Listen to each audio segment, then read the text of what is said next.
И Костак, хора, аз съм Пикабеги и днес правя втора кандидатура за Кендиленд. Надявам се да ме одобрите. И да, направил съм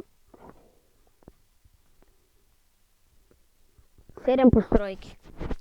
И ще започнем от тази къщичка. Опа. Мишката ви, нали ви казах, на кандидатура, че ме е бъгната. И на външен вид изглежда ето така. Тук има задна веранда. Добре. Да. И тук, тук е главният вход по принцип. Извинете се малко, че мишката ми лагна. Това е вече по-добре. Тук печката и крафтинг тейбъла. Тук са честовете. И тук е легалцето. Дизайн тук съм сложил като рафчета. Да преминем към другата къщичка. Ето тази мъничка. Много сладурска на така готина малка къщичка.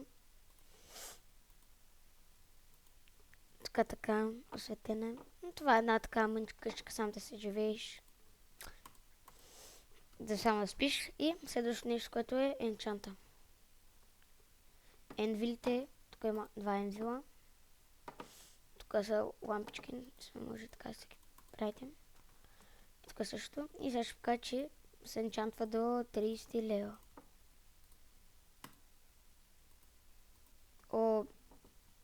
Хубав енчант е, да. Показах 3 от постройките. Следващата постройка тази хубава фермичка за жито. Тук е хоето. Тук са... Извинете, обаче много ма дразни тази мишка. Ще направя ревито с другата. После на другата си клипа. И да, това тук е фермичката.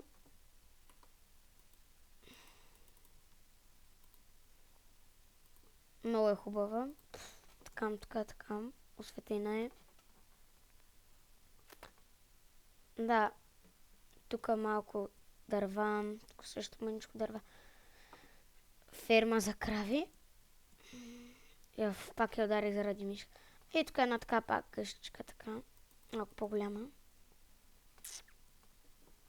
Да, това е. Сега да отидем в Нидъра.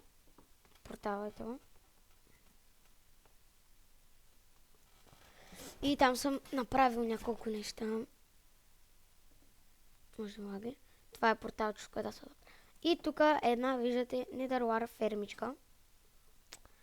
И точно беше наспалнало до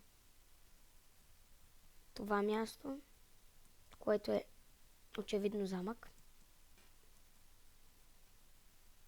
И да, готино е. Тук мисля, че имаше някакви яки неща, да, 3 диама.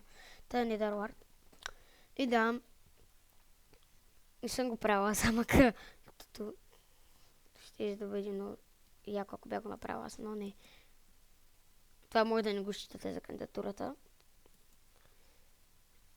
И да, това е честно казано за кандидатурата. Надявам се да ме приемете и чао!